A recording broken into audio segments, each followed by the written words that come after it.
We just heard a lot about AI and how AI is going to change the workforce. And of course, we can't change the workforce without upskilling them. So ChatGPT is really easy to use for most of us. But of course, there's a whole bunch of skills that sit behind that we need to equip our workforce for. And skills, typically, I'm an HR, L&D person by background, typically fall into the very traditional, what we call imaginatively technical skills and leadership skills.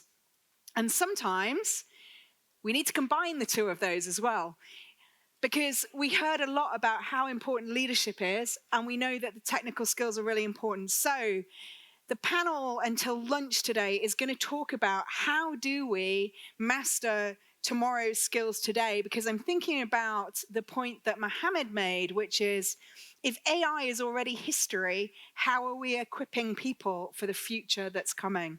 Now, I'm really delighted to invite my next speaker, Alina, to the stage. Now, Alina has a special place in the IATA kind of family because she is one of the Diversity and Inclusion Award winners for Air Baltic. And I know there's a couple of you in the room that are award winners. And they're award winners because they're doing some really creative stuff for their teams around D&I, but she's also got a great focus on leadership. So, Alina, I'm delighted to invite you to the stage. Thank you. I will leave it here. Thank you, Jane, for the introduction. Hello, everyone. I'm really glad to be here, and thank you once again, Jane, for the introduction. So my presentation today will be focused on the leadership skills development, and that would be like very practical story about our leadership academy development, how it works, what is not working with our learning path, and how we developed it from the beginning. So from actually the COVID crisis hit. And I truly believe that all of those great things that we are striving for within our organizations and in general within the industry are just not possible without the leaders in place. So therefore, also our intention when we started to develop the program amid the COVID crisis, we launched it in October 2020. Our idea was that we had three key priorities throughout this crisis. We wanted to stay as an organization. We wanted to simplify and revise our organization. And we wanted to be able to grow and move forward post-crisis, post-COVID. And our key idea at that moment was that we really want to equip our leaders to deliver better results, to adapt better to the new conditions, new environment, new business environment. Another key element, which is truly linked to DEI agenda as well, and the concept as such, is the alignment of our employee experience. Because within the airline, as you all know, there are so diverse groups in the core of their daily routines. So what they are doing, what is the work content, what are the backgrounds of those employees, and quite difficult to have one size fit all, and that is not what we're aiming for. We're aiming for to be inclusive and to have full flexibility also and mobility for our employees internally to really perceive their career goals, to move throughout the organization, and to be treated equally on the core day employee experience on daily basis. And of course, as we foresee the growth post-COVID, and we still are growing, we are aiming to double the size of our fleet, our organization in the next 5 years. So we wanted to have leaders in place who would be ready, who would be aligned with our company view and vision moving forward.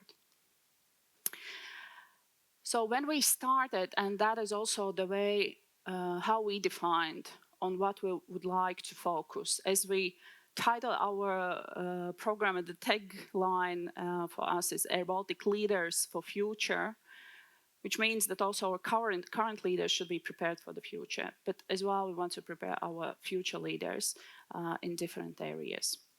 And we started actually to identify what we expect from our leaders. And we just surveyed our senior top executives, so what they foresee, what they would expect, what they believe, where we still have some sort of gaps. And that was our initial base on which we developed the program. However, again, through few years throughout the COVID, we also revised our values. And we decided that our values should be very actionable. That is not some words on the screens and on the walls in our building. It's rather what we do. And we had very simple, straightforward 3 key values identified: what we do, we deliver, we care, and we grow.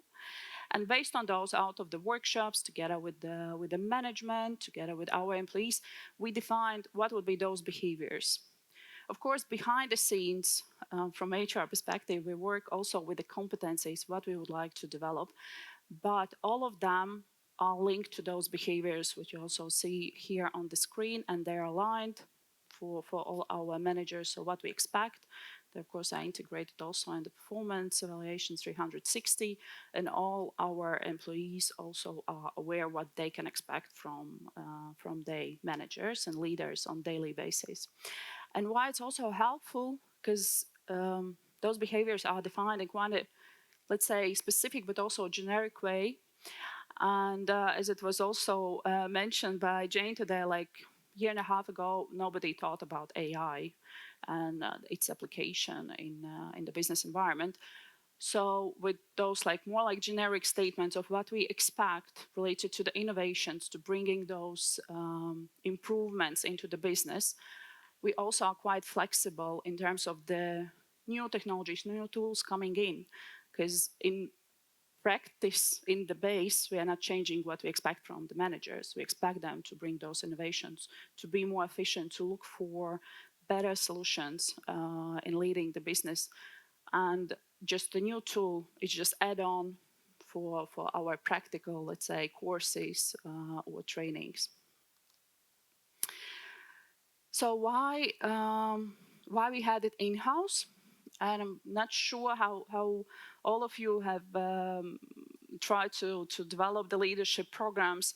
So in our experience previously, the 1 to 5 days outside course training were not as efficient and effective because our leaders came back to our company, to our industry, and majority of them said, yeah, okay, but it's not aviation. You know, it's all great that we have heard, but aviation is so specific. It's not about us. I cannot like apply it. Or again, we had totally different people management processes internally being built in. And some of those learnings or new skills were not compatible with our internal culture. So therefore, we aim to have it in-house, tailor-made, based on our aviation experience and integrated into our daily life, so that all managers understand. So if I have to prepare for discussion or feedback session with the employee, those alpha, as we call it in abbreviation, this program will give me all the tools, will give me all the competencies, all the skills I need. And what are those key principles for our tailor-made in-house academy? So as I mentioned already, we had very clear vision. So what we expect from our managers, and we adapt all the content of the program according to this vision. So peer-to-peer learning, we do have internal trainers. On majority of courses, we have more than 60 courses developed internally, and all of them are trained by our internal experts. So we have like open selection of the best candidates who have certain experience level. Some have like education or are like genuinely interested in one or another topic, like emotional intelligence, or it could be like advanced data analysis. Self-driven learning, that is something that we readjusted from the beginning, because initially we were like really planning each and every step throughout the program for all our managers. And then, of course, we faced, due to this different work setup, different schedules of different employee groups, those constraints that we went to more like splitting in the micro-learning online, providing very open schedule for like a calendar for a year ahead, pick the dates when you will be available for the sessions on site to really meet your peers, to meet your colleagues from other departments. And that is the experience exchange, which is actually when we measure the ROI for different data sets, I would say the key return and key benefit for us as an organization, and also what is coming from the feedback from the managers, is that they actually get to know each other. So they meet, I don't know, e-commerce colleagues, meet technical department, logistics department managers on different level, maybe for the first time. And both of them are in organization for 10 plus years, but they have no any interaction on daily basis. And what is the benefit? That as soon as we have, I don't know, some marketing event and we need to have an hangar organized, marketing manager is not going loops to the top level and then going down. They just pick the phone, call their colleagues, hey, John, so we met at this and that course, so we really need your help in that regard. So it really speeds up the processes, and we see the benefit out of it. Not going into the details, but for sure, I also really liked the Donata presentation yesterday, all the holistic programs and activities that were presented. So I think this holistic approach is important in the leadership development, same as in DEI. So we have more like a personal level assessment, 360 for the managers to understand where they stand, how they value themselves, how they evaluate their own level of the skills in one or another area, and what they would like to learn. Then, of course, we have the program as such, which provides the courses, particular skills offered. Projects, when especially our more junior managers can apply their skills, and as well as the coaches who supports the development throughout the program, and experience exchange, which I already mentioned. And we do invite also external colleagues to present their point of view, their business approach, and we are also going outside our organization. And I would say in extreme cases, but that is also an option which we offer for our very high potential colleagues who are aiming for the senior position, which is not available in one or another moment of time. So we really offer them to go outside the organization and return in certain period of time. And we keep in touch with those alumni to have this pipeline of leaders for future. And in the development program, so we have quite traditional, let's say, approach. So we start developing from ourselves, how we lead ourselves, and all the competencies are built around it. Then we continue with our team leadership and management development, and then we follow with the business area and change management. And on the evolution scale, I try to put some of those elements which are integrated in each of those courses in each pillar. So we always start with a self-assessment so that employees understand, managers understand where they stand in the beginning of program, what are their concerns, where they feel themselves very knowledgeable, and so that they can share also their experience with other participants in the program.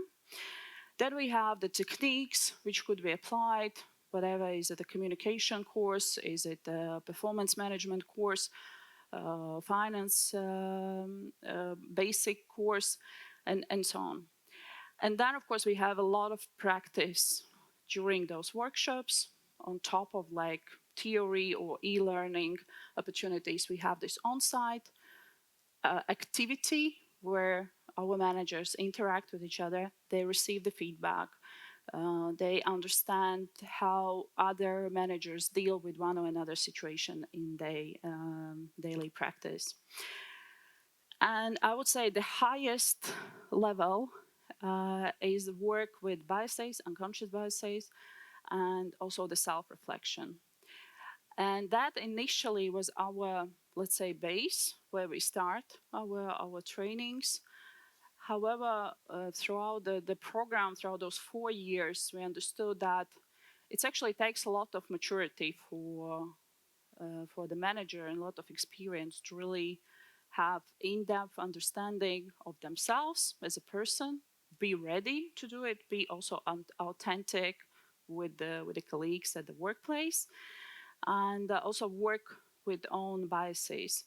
So therefore, we put it as a highest level, and we do not push it for more junior people, but we really encourage it also through work with the coaches for more senior position holders, and as well adjust the program so that it's not, let's say, put into place as a first element of the program. On the high potential assessment, as I mentioned, so the program combines all our managers, newcomers, new managers, and senior managers as well. And at the same time, we also do select the high potential colleagues, those who have expressed their genuine wish to take certain leadership role in the future. And that is like self-motivated applications. So we do not nominate employees. We do not promote or enroll them into the program based on their performance results. We really ask them to apply. And then we go through several levels of evaluation. We take into account also the feedback from the colleagues, from the manager, and then we have assessment center to evaluate all the competencies that we are looking for. And the key important here, I think, is the feedback. And it's no matter is the employee enrolled to the program or had been rejected, because after the feedback, and we do have such examples when a person has been applying for 3 times, and based on the feedback received, improved certain skills, certain qualities to really qualify for the program going forward. On the results. So based on the four years, the program I today shared on the leadership part, but we also have extended it also for other employees on the narrow scale, but they also can apply for one or another course and one or another event. And we do communicate a lot about it. And our key achievement from the employee value proposition, so what we offer as organization, changed after this 4 years. Because before that, our growth and career opportunities internally within the organization was one of our weaknesses based on employee surveys. So now we have it as one of the cornerstones of our EVP, the growth and career development opportunities, and one of the highest ranks among all the employee groups in employee engagement surveys. So that is the achievement out of this program. Of course, there are also number of let's say developed parts of the program. The number of courses, more than 200 participants in the program. A lot of different elements from this holistic approach. Idea Hub has been developed on the basis of the Alpha program, where employees submit their ideas and work on those ideas implementation and development. And on the learning points, majority of them I have mentioned already, just summarize them here as well. So self-driven learning is the goal for us. That's the way how we try to plan it and motivate and engage our managers so that they can adapt to the path themselves. And I think my time is out, but you still can reach me out. I think that is the last slide from my side. So I'm really open to share more details. So let's stay connected, and yeah, let's create future together. Great, Alina. Thank Thank you you. so much. Thank you. We'll invite you back later for some Yeah. questions, I'm Okay, sure. thank you. I mean, so things that Alina talked about, she's talking about very practical things that I think, again, we can learn from and leverage. And, you know, as we talked about, we often think about learning as leadership and technical skills, but we also think about learning as, you know, in the flow of work and performance improvement, and also the traditional training. And we're going to come on to a little bit more traditional training later. But before that, we're going to talk about what more of a meta conversation around what do we need to do for skills holistically for the whole industry? And I'm going to invite two people onto the stage, Montserrat and Lydia. And they're going to have, again, we're back at the bar. It's better. Day 2 is better. It's at the bar rather than in this comfy sofas. They're going to talk about a little bit about some work that they're involved in around the Global Aviation and Aerospace Skills Task Force, and how we're looking at how do we actually tackle holistically and together the skills that we need for the future. So welcome. Thank you. Thank you, Jane. You might need it. Yes. Thank you. All right. So Lydia and I were talking earlier. I represent industry. I'm Director General of the European Regions Airline Association. It's an association of the regional airlines operating within the different regions in Europe. And most of them are small and medium-sized airlines, so they are struggling big time with the lack of skills that they need to perform the normal operations. So there's two major issues at the moment that have to do with operations. One is the supply chain, as we know, shortage of parts, shortage of raw materials. The second is shortage of human capital. And Lydia is, I believe, is the only government representative in the conference. So she's got a big responsibility to represent the government in this conference. And we were saying maybe we've been talking a lot about collaboration and how to make it happen in practice. And I think we have a few examples that we would like to bring to the discussion about things that are actually happening of industry and government working together to make sure that those skills are available. Do you agree, Lydia? No, absolutely. And I was thinking about it on the walk over this morning about kind of what does it mean to be the government representative at this kind of session. And a quote from Ronald Reagan came to mind. That doesn't usually happen for me, but it's supposed to be the 9 most terrifying words ever spoken in English, which is, I'm from the government and I'm here to help.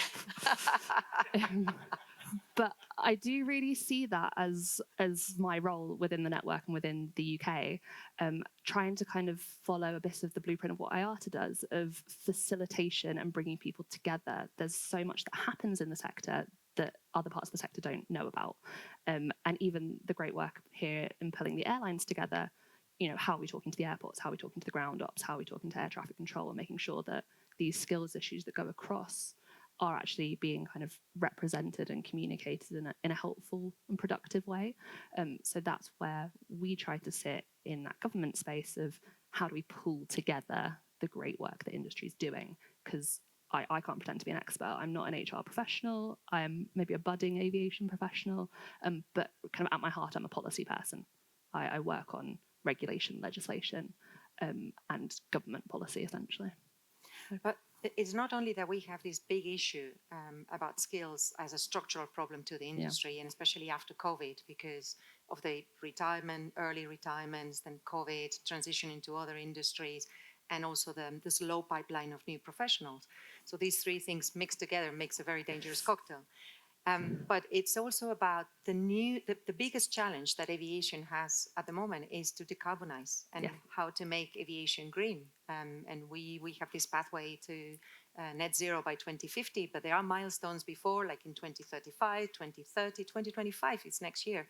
So are there any special initiatives coming up in particular from the UK? I can think of some in Europe, but in the UK, about upskilling and reskilling talent to meet those expectations for the new technologies, the energy efficient sources, the efficient sources of energy, and the SAF and the new technologies, the hybrid, the electric, etc. And those new skills that are very much needed.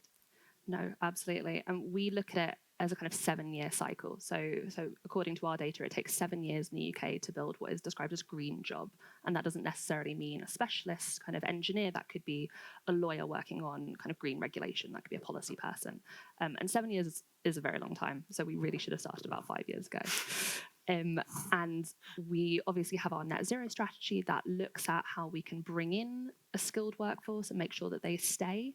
But a lot of what we're finding in the UK as our issue is what we talked about yesterday, in terms of young people see it as a polluting industry still. We have about 3 out of 4 young people in the UK don't want to pursue a career in aviation specifically because of the green footprint.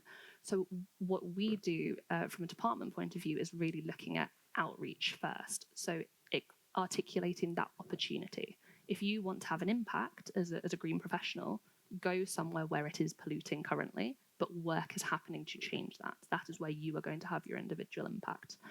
We give a lot of money to our Civil Aviation Authority to fund outreach and go out into schools, explain what a green job is, what aviation is, having that signposting role, so that they know, what training do I need? What education do I need? When do I need to start that? And what we also do is a lot of research. So it was really good hearing what Andy was saying earlier, but I was a little bit frustrated of thinking, I feel like we've duplicated things.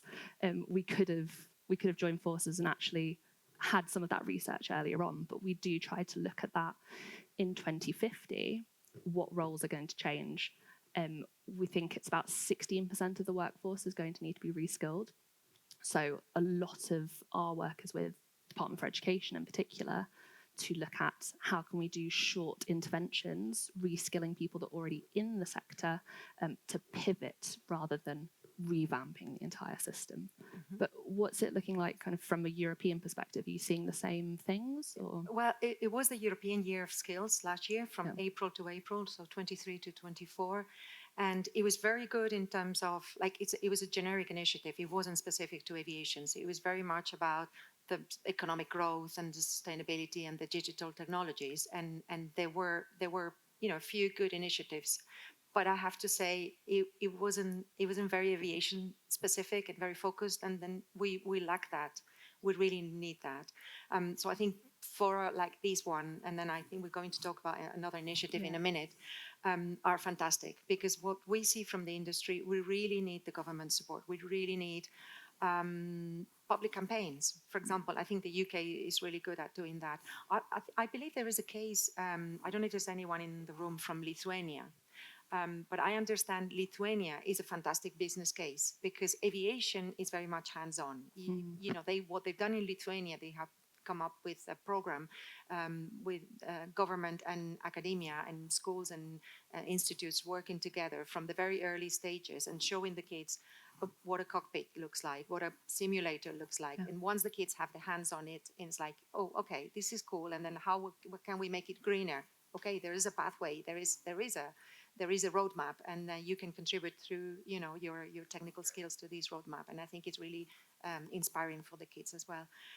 But as I said, public campaigns, speeding up certification. In the case of EASA, I can think of, for example, transitioning from other industries into aviation, in related industries, maybe maritime or physics, or there are other industries that could be transitioned to aviation, and the certification process could be expedited. Or facilitating visa requirements, for example, for highly skilled professionals. In the case that there's an industry that is clearly lacking these kind of skills, so let's facilitate through expediting the visa requirements as well. The retirement age for pilots, that's a big issue, and in particular for our chair, who is himself a pilot, a CEO of an airline and the owner of the airline, and he wants to continue flying, but he's going to be soon hit the 65 years of age. But he says, I'm perfectly fit, I can still fly part-time. If I pass my medicals, why a road transport or road driver can drive up to whatever age, but not a pilot? So I know it's not going to solve the whole issue of shortage of pilots, but these little things that do help, and they are good examples of how the government can support the industry. No. And I believe you have also a very good initiative to share with the audience. If we've got some slides, yes. So I've got another hat on today. So I'm actually a member of the steering group of the Global Aviation and Aerospace Skills Task Force, or GAST, which is a really terrible acronym. I can only apologise. We're trying to do something a little bit more practical. So I think everyone here has agreed it's been a fantastic occasion. It's really wonderful to be able to bring together professionals that are like-minded and really want to make change. But then you kind of come away from things sometimes going, but how do I actually do that? And we're trying to see how we do something a little bit more practical. So one of the things that the UK has been involved in, I'm not taking credit, we set up with a number of partners, including IATA, including Airports Council International, a number of aerospace industry professionals as well. So very much an industry and government collaboration to set up a task force to do a number of things which you can see on the screen. I see it as bringing together the best practice that does already exist and sharing some of that knowledge across different parts of the sector, and then bringing it to that level up. So bringing it to the International Civil Aviation Organization, ICAO. That's really kind of where those standards are set at a multinational level, and where we can start to lobby a little bit more to get that conversation around skills and workforce that we're really excited to be having here happening at that higher and more global level. There are a number of groups that sit under the task force. So I sit on the steering group as the UK representative. Jane is our representative from IATA. We've got some workstream leads in the room as well. But one thing I do want to pull out on this slide is our advisors. So we think it's really important that we pull in as much expertise from as many different other sectors that have relevant issues. You talked about moving from different sectors and having shared skills. ILO sits there as one of our advisors, making sure we're looking at that labour point of view. And also young people in academia. You know, it's all right us talking about what Gen Z need, but what do Gen Z want to say about that? I might just hold here very briefly for here are some of our steering group members. This is absolutely not an expansive list, and you will see there is no airline representative. So if anyone wants to get involved really at that higher strategic level, very happy to be talking to you at lunch. But maybe we can go through some of the... If you go one slide back, Yeah. I wanted to ask you, so two things. One is how, from a perspective of like my members, like Vasilikis in the room, or Johanna was here yesterday, like a small regional airline operating in Europe in a particular region or geographical area. Do you see the value of some of those airlines to get involved in these kind of initiatives? Massively, because the same way a regional airport is going to have very specific concerns, a regional airline is going to have very different needs to your big boys. So it's really important that we get as much diverse thought and experience in as many of the different work streams as possible, making sure that we're not getting blinkered by what we think the issues are. And so I think I would say more the merrier, but I would kind of pull on, I think it was Isema said yesterday that she was really proud to be in the trenches. We very much do need foot soldiers, people that are going to commit to the work, people are going to commit to contribution. It's not a photo op. But there are some airlines out there that have great examples of like apprenticeship degrees that they are developing for either the pilots or the maintenance engineers. A lot of these airlines that operate in areas where there's geographical limitations as well to get, and the language barriers that Johanna was mentioning yesterday. You do need to speak Faroese to work for the Atlantic Airways. How many people to speak Faroese? So that's all these are barriers. I think it'd be fantastic if they could get involved and then maybe contribute to the bigger picture, because that's like a small airline contributed to massive ICAO project. Yeah. And I think I wanted to go back to this slide because I think everything starts with the value proposition. Is why are we an attractive industry to work in, and what kind of like super techie and digital and exciting kind of tasks the new generation can actually learn and get into to work for an industry in these very exciting times for the industry. So I think you guys have a very important job there to communicate about the value proposition of the industry. And I think it goes both ways as well, doesn't it? It's what do the employers feel that the value proposition is for their specific kind of sector or organization, but also is that message getting across? Are people actually hearing that and are they understanding it in the right way? We talked a lot about kind of the power of influencers and being able to communicate a message. So it's really about testing whether your input is getting the output that you would want. Mm-hmm. And then that's work stream 1. Work stream 2 falls naturally, right, which is attraction A lot of and writing. outreach. You don't need to read the writing. Mm-hmm. And we do have a few reps in the room as well, so please also do feel free to talk to people about what it's actually like being involved in it. But I think this is really that, how do you get them through the front door? And also, so I was very surprised. We were talking to a charity that we work with in the UK who has done a huge social research project over 30 years of kind of cumulative understanding of perceptions of work. And they found that gender perceptions as to, this is a boy job versus this is a girl job is largely set at age 5. So you should be talking to primary school. Like by the time they're 18, they've already made that decision. So bringing your outreach much earlier and working out how you can use the school system was something that we weren't even thinking about. And now we're having to reevaluate and going, God, how do we talk to 5-year-olds about engineering? So looking at it from that perspective as well. I think the role models do help, because sometimes at my school, I have 4 girls myself. And then sometimes from the school, they ask us to go and speak about professions. And I think it does definitely help if you have like a female pilot come in and talk to the kids. Oh, you're a pilot. And, I'm a mom and I'm a pilot. And that You can't do what you can't see. Yeah. Absolutely. And, okay. I think that then flows on quite neatly to, okay, we're in, how do we keep them? Mm-hmm. And we went back and forth actually about whether or not we should have the and development, but we very much saw development as a route to retention. So we couldn't do one without the other. I think we mentioned this interoperability and transferability across different industries, and especially related industries. Absolutely. Mm-hmm. No.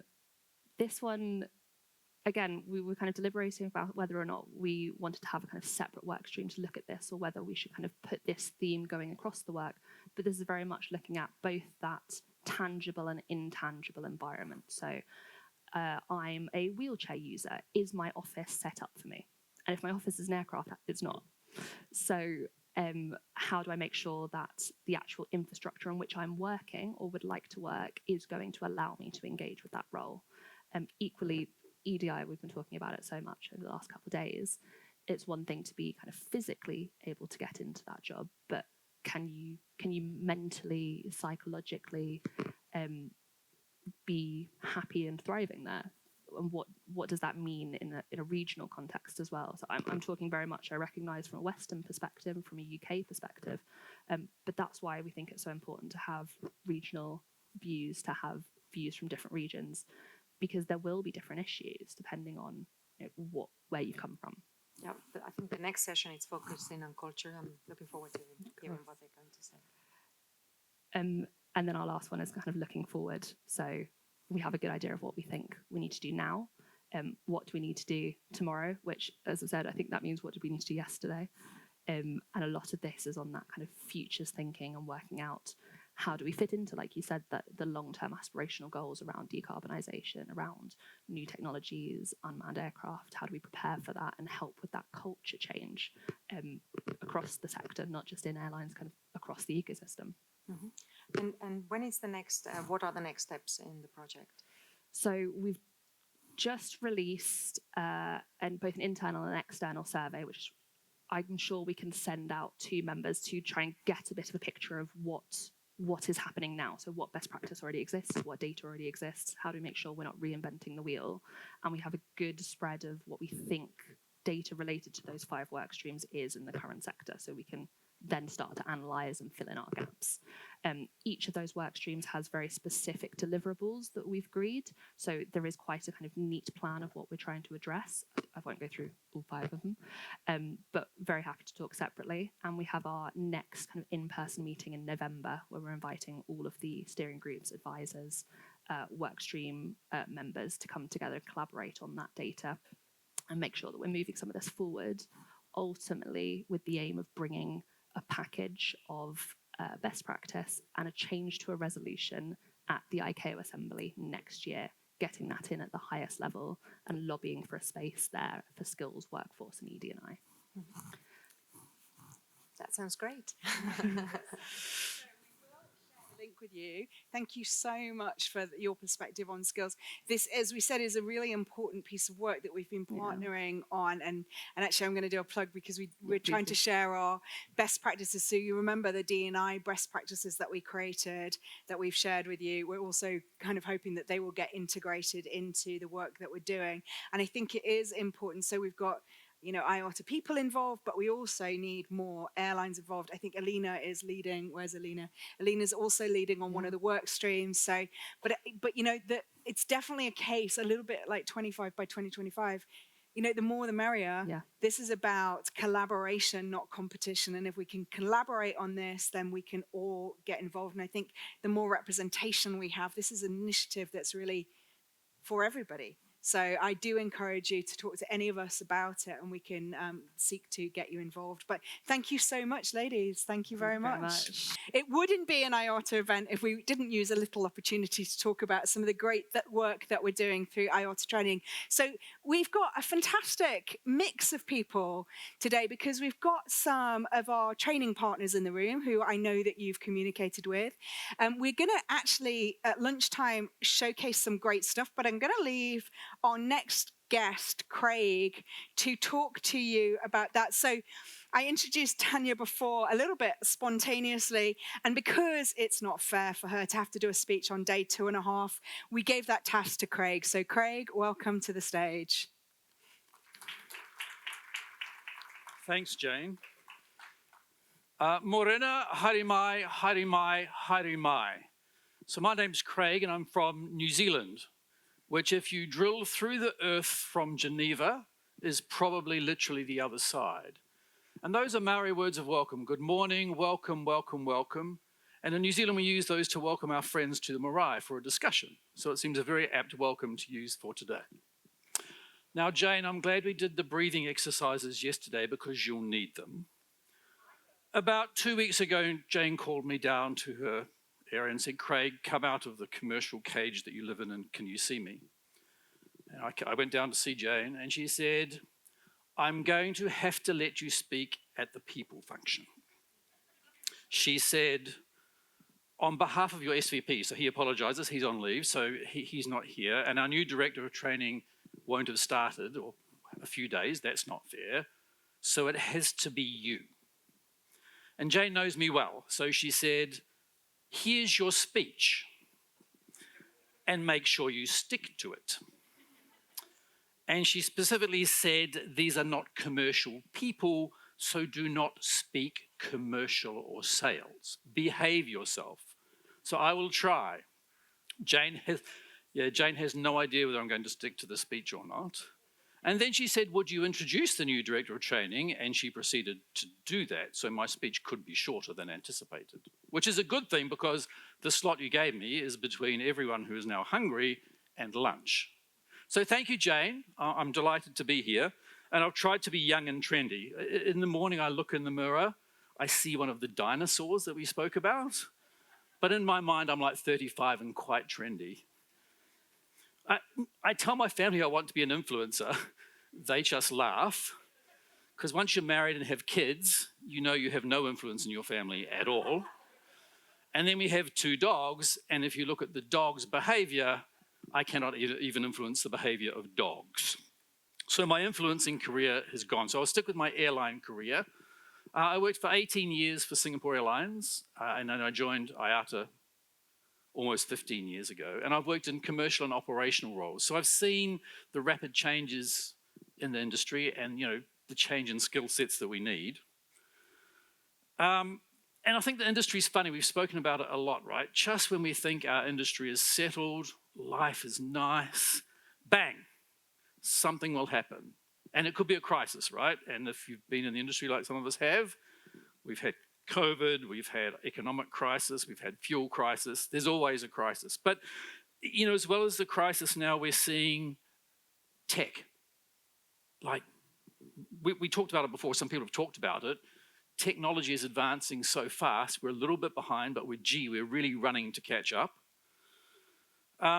Regulations. We are a highly regulated industry. We have to be safe, number one priority. So we've always got to follow the regulations and make sure we're up to date. And then attractiveness of the industry, and I spoke about it with some of the younger people who are here from Coventry, and I'll introduce them later. Are we any more an attractive industry for young people? And there's two, I think we heard this morning about some young tech people, we can make it attractive. But I think one of the problems we have is you can't fly a plane, serve on the plane, load a plane, check people in if you're working from home. And a lot of the young people want to work from home. We can't escape that. Sustainability. When I started, I don't even think the word sustainability existed. So now we've got sustainability possibly after safety as the second priority for our industry. And then I think the Lufthansa Group touched on it yesterday. Amongst all these changes and these challenges, our passengers expect more and more every day in terms of service, facilities, all those. So our industry is exciting, but it gives us a lot of challenge for training and a lot of challenge for all of us. So at IATA, we want to help fill that training gap and also fill the skills gap for now and in the future that we've heard about. So at IATA training, we had to pivot quickly in COVID. We were pretty much a classroom-based training organization. So in COVID, we pivoted very quickly to online learning.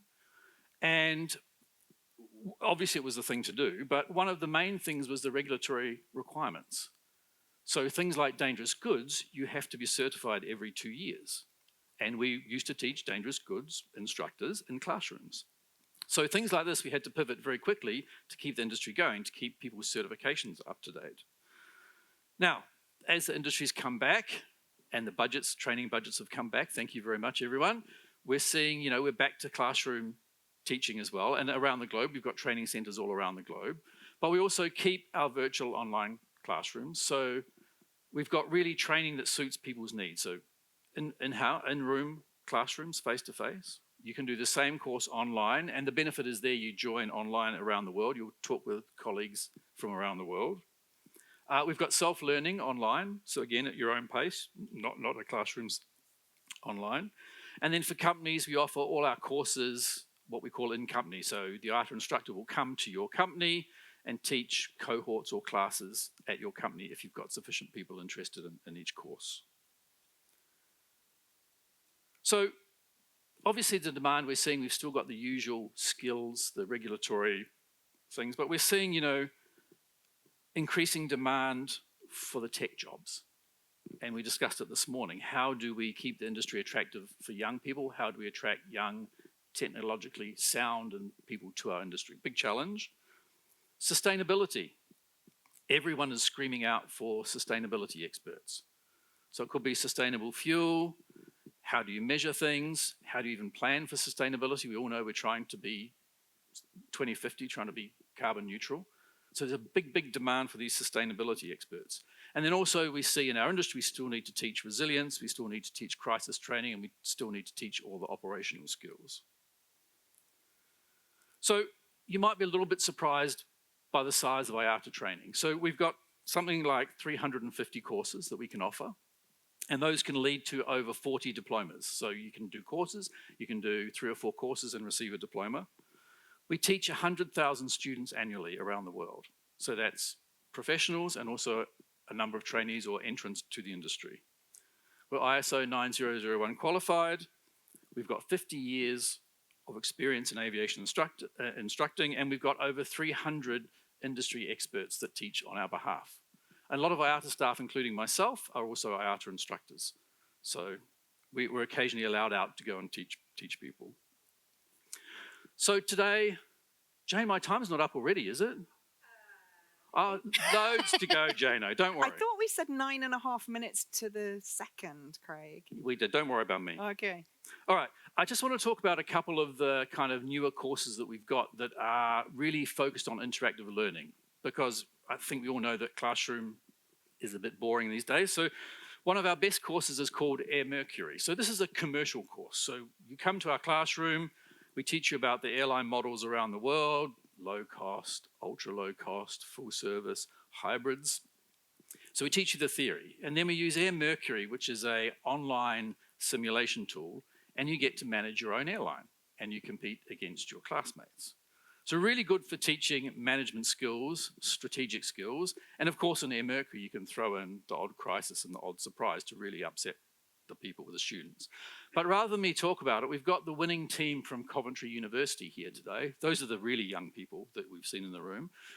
We ran a global contest and this team won the Air Mercury, so that means they used the tool. And Rosanna, I'll ask you to talk a little bit as the leader or the lecturer of what's good about Air Mercury and how you enjoyed it. I hope you enjoyed it. Oh, we'll wait. Okay. Hello, and I would like to thank IATA for inviting us here to share a little bit of our experience with Air Mercury. My name is Dr. Roxania Thoussaki. I'm an assistant professor with Coventry University, many years in the UK, but I am managing now the program in our new campus in Poland. And when IATA invited us to take part in Air Mercury, it was an amazing experience because we are doing simulations for many years. We knew IATA has this amazing interactive tool that used for corporate purposes. And for many years, I was really keen to use it for academia.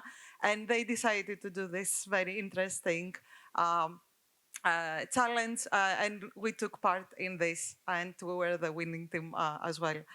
So what I would like to say about Air Mercury is data-driven, is very user-friendly, and it's extremely realistic. And it builds many, many different skills, teamwork, flexibility, and resilience. And it can be adapted by any kind of environment. The online worked really well. And when IATA called me and they said, there are going to be several universities in different parts of the world that they're going to take part in this challenge. So I was thinking, how is this going to work? So it's going to be universities from the United States, university from England, us from Poland, from Turkey, Finland, and the Netherlands. Is like how all of us were gonna work on the same environment and compete against each other. They were extremely well organized on this part, and it worked really well. We had meeting points, we had an excellent instructor with a very good scenario, especially focused, of course, in the academia.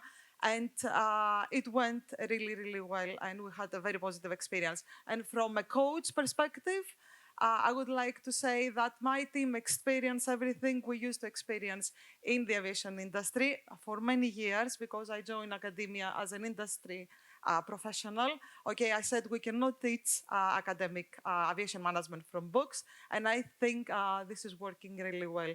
But I would like to invite my students if they want to share their own experience on this part. So can you please stand, and if you can share your own experience. Thank you very much. Hello. Hi, my name is Alexander. I'm here with Mati, with Adam. Would like to thank IATA for giving us this opportunity to participate in this beautiful, amazing, very interesting challenge. I would like to thank also our competitors.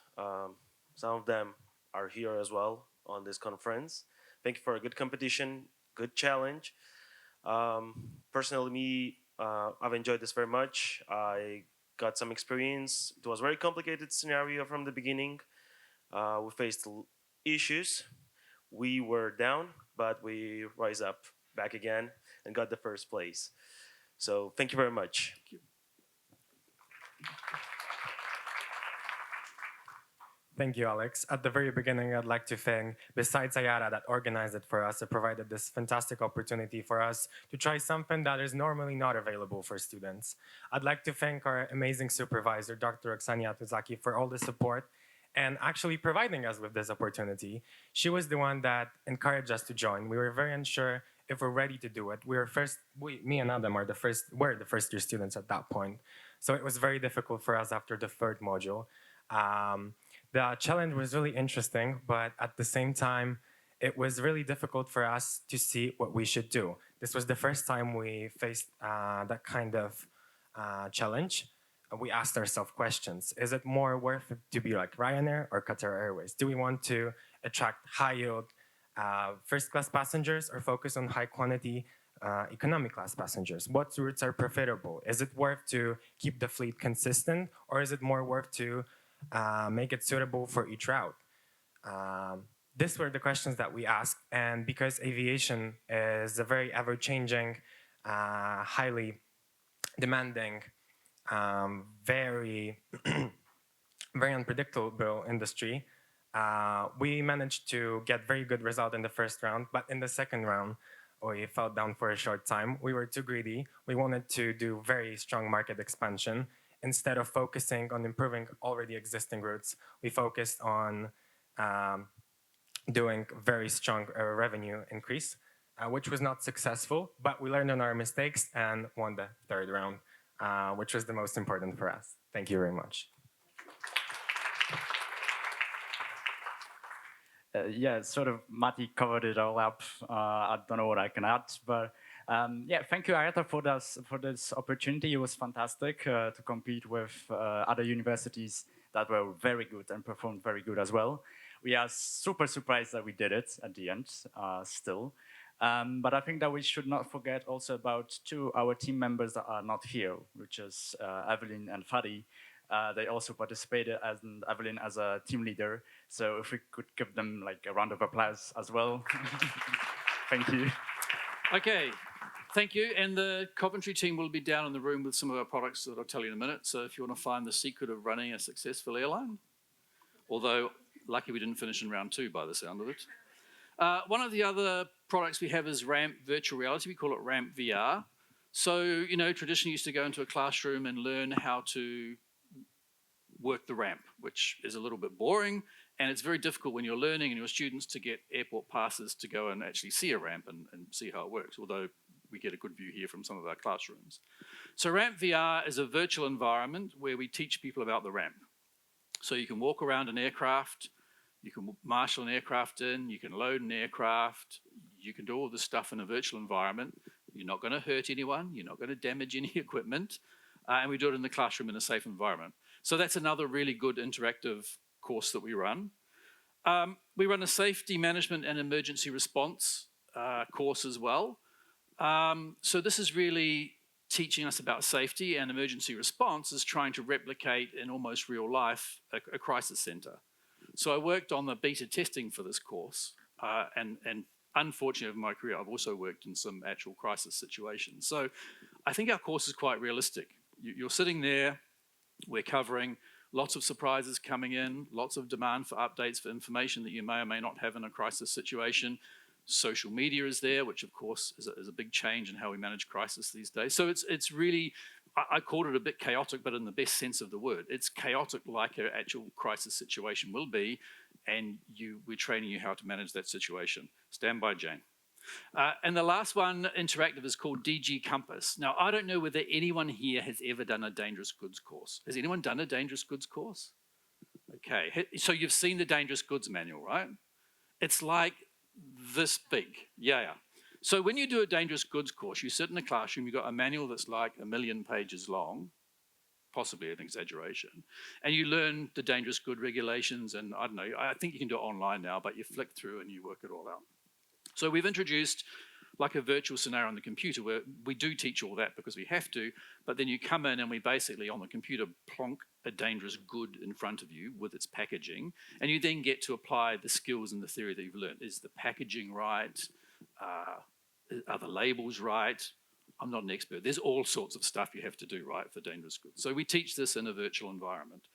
Now, the good news is straight down the corridor through those doors is the room Lausanne on the left. We've got these set up for you to go and have a look. So we've got big screens, we've got the interaction. So go and have a look. And Jane and David have promised me there is enough food, so if some of you go before lunch, there will still be food when you go downstairs. If there's not, talk to Jane. But no, there's plenty of time. So we've got an hour. So there's the product experts are there who know a lot more about their products than me. The Coventry team will be there. So go and have a look at some of those products and see how we go. Now, the last thing I want to mention is our partnerships. So at IATA, we have a lot of partnerships and training. So obviously airlines, airports, and governments, we have to be up to date with the regulations, so we're up to those. And then we've got academic and tech providers. And again, they help us keep the content, the technology, and everything up to date. And lastly is our academic partners. So we have a whole series of academic partners around the world who deliver courses on our behalf. Some of them are here today, and we've got a day tomorrow with the ones that are here. So I'd like to thank you for not only your partnership with IATA, but these people are also really dedicated to training the industry as a whole, and we couldn't do it Global Reach without our academic partners, so thank you. Oh, introduce Tanya Schmidt. Done. Right. I've promised lunch. I am 7.5 minutes over, Jane, but that, I've got to look at my, because I do speak fast, so I was trying to speak slower than normal. I got the thumbs up because my colleagues were threatening to like do all sorts of things if I spoke too fast. But I hope I didn't speak too much commercial, Jane. No, I think you were good. Although I do think there's a special course on timekeeping that we can do for you. I was always late in my operational roles as well. But thank you very much. Enjoy lunch. And if you need to buy anything, speak to me. So, thank you very much, Craig, for sticking to the script.